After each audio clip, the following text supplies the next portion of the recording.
Well, hello model car fans. Welcome to the Muscle Car Modeler. My name is Ral, and this week I'm going to show you my 60 Corvette build that I've been kind of doing off to the background, and I peeked it in on a couple of videos here and there, but haven't really featured this build in its entirety, and only because it is so much like the 58 that I had just built on the channel. I've had a few people asking me what I did to change it into a 60 and about the 59 kit, and I figured I would just do this video and show you what I had to do to change it into a 60, which really isn't much at all. And I really haven't changed this kit from the 1959 offering that Revell or Monogram had offered. And to my surprise, I've got a bunch of these kits. And I remember when they were plentiful, but I've been asked, where can I get this kit? Is it available? What's going on with it? And I'm like, oh, I really don't know. And I know it was only issued the one time. And looking at the box, I can't believe it was back in 2002 and that this kit is now 20 years old. And just turn it a little bit. And it's a great kit, but they're just not showing up too much anymore. And it's funny because at the time when this kit came out, the 58 kit was hard to find. And I had picked up a few of these, and as they come up and I'd find them at swap meets and stuff cheap, I had picked up a bunch of them. So, I know I had 4 or 5 for, parts and stuff, because I built the 59. I planned to make this 60 a long time ago, and I'd also picked up 2 more for resin conversion kits that Historic Racing Miniatures did, so that I can build a 61 and a 62. And those resin kits are well over 10 years old now, and I still haven't built them, much like my stash keeps growing, and I plan to build more and more of these. So some of these I've been getting to, and it's like, well, why not? I haven't really touched them. I do plan to build them, but to my surprise, this has become a very rare kit and desirable, and I can kind of understand why, because these wheels are very nice, the decals are done very well. This has some custom parts in it that are not in the 58 kit. And the 58 kit has been reissued 2 more times since then, but this kit has not been reissued.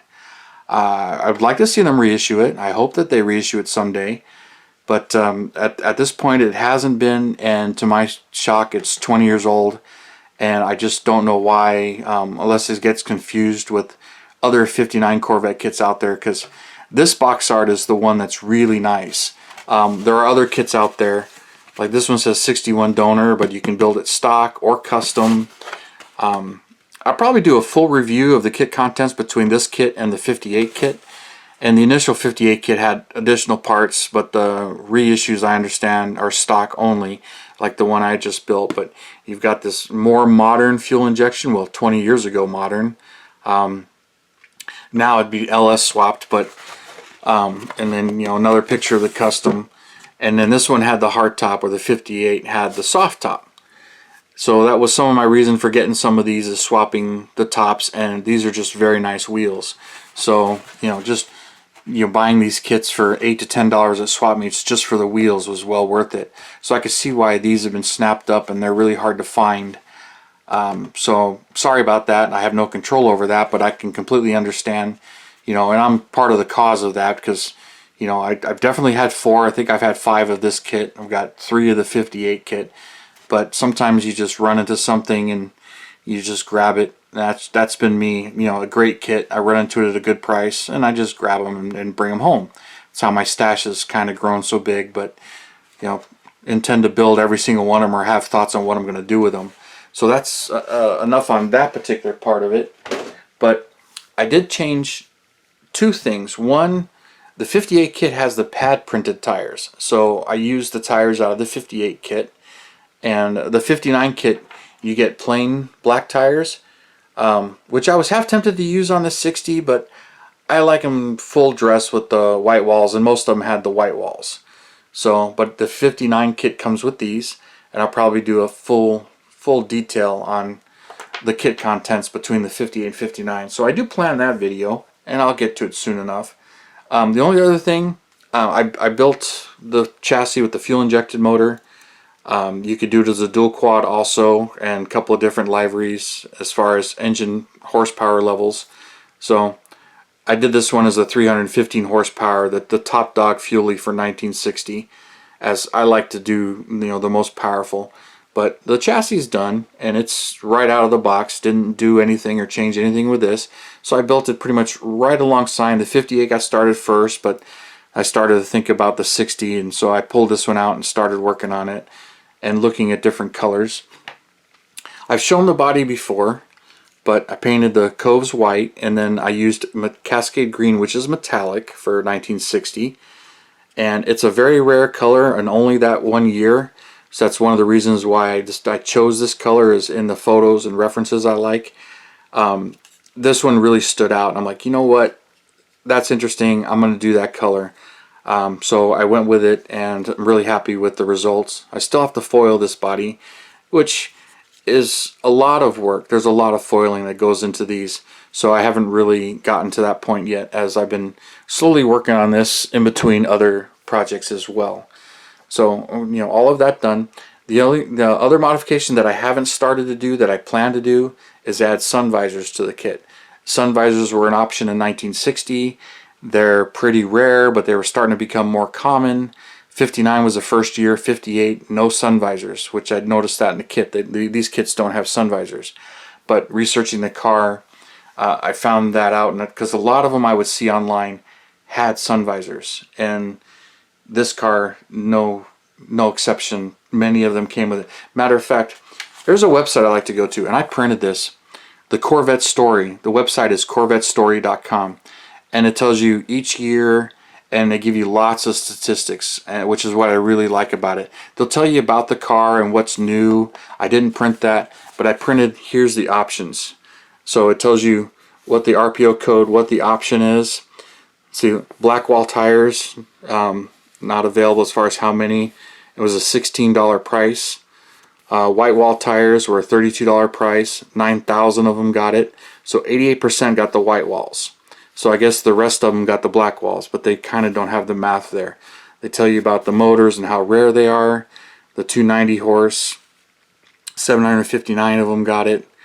And some say it's a 315 horse. I put the 315 horse decals on it, but I understand that it's just the hotter cam between that fuel injection and this fuel injection. But so I went with that. And many of the 15-inch wheels and all the options, they tell you the percentage of cars and how many were made and how many got that option and what the option price was. I like that about this particular website. And then the second page here, they talk about the colors and combos and how many were made. Tasco Turquoise, Horizon Blue, Honduras Maroon, which I really lean towards that, and Roman Red, Ermine White, Sateen Silver, Cascade Green, and Tuxedo Black.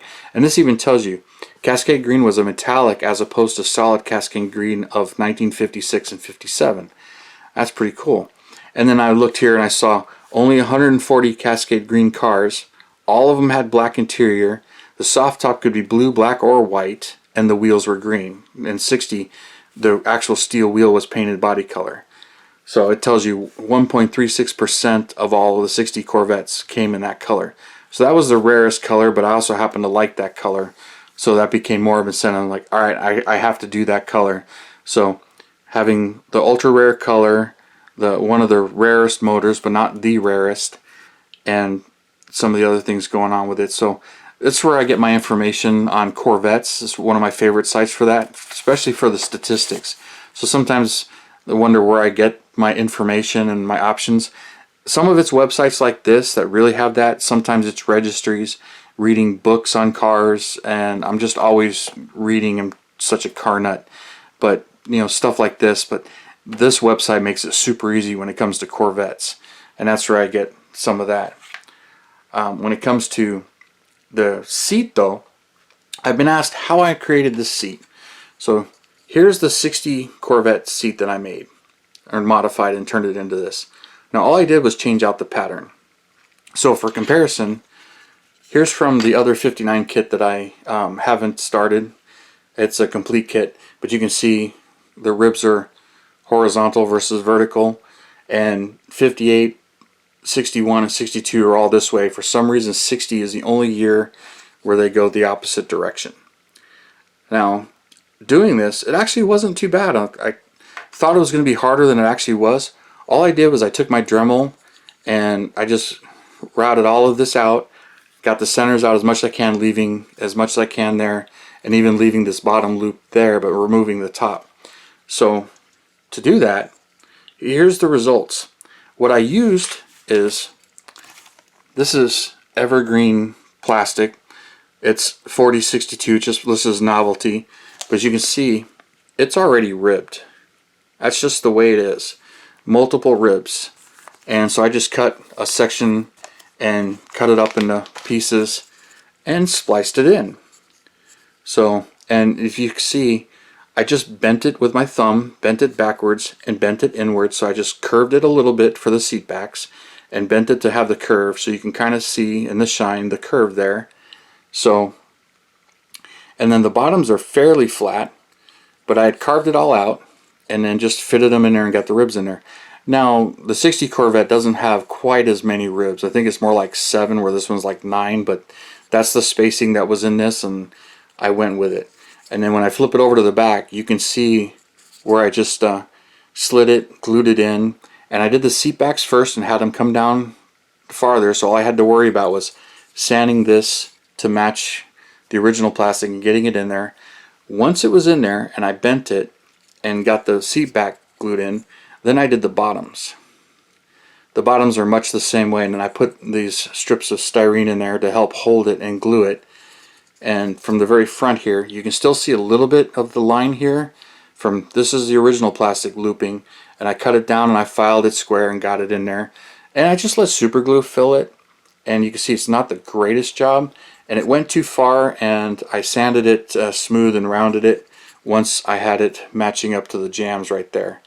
So they're curved in just a little bit, and they came out really nice, and I was really pleased with it. And then once I primed it and saw the work and how well it came out, I was like, alright, these seats came out much better than I thought, and it really didn't take that much effort to do. So, you know, that's all it was, and just did it slowly, a little bit at a time, but it wasn't that hard to do. And you know, I'm really pleased with the results, and I got a much more accurate seat pattern for the 1960 Corvette. So that's the major difference right there, is the seat patterns, changed out the tires. So this one is pretty much the same thing, built right out of the box, and really not changing too much of anything other than picking a 60 Corvette only color, the 60 Corvette only seats, and then make it accurate using the 59 hardtop, which is the same as 60, and all the rest of the parts other than using the pad printed 58 tires instead of the 59 tires. But I was half tempted to use these, but I think the white wall goes much better with the coat. And the 59 kit comes with decals to put on the black wall tires to do that, but I decided I had the pad printed ones, I'm just going to go ahead and use them. So that's what I'm doing with the 60 Corvette. This one I'm just slowly working on. I'll finish it and you'll probably see the finished result, but you know, since it's not much different than the 58 Corvette, I figured I would show you this, especially since I've been asked about how I did the seat and what I did to it. So hopefully I answered all of those questions. You guys, thank you for tuning in and your comments and everything. I really appreciate it. And you guys, you have a wonderful weekend, and I will see you next Saturday.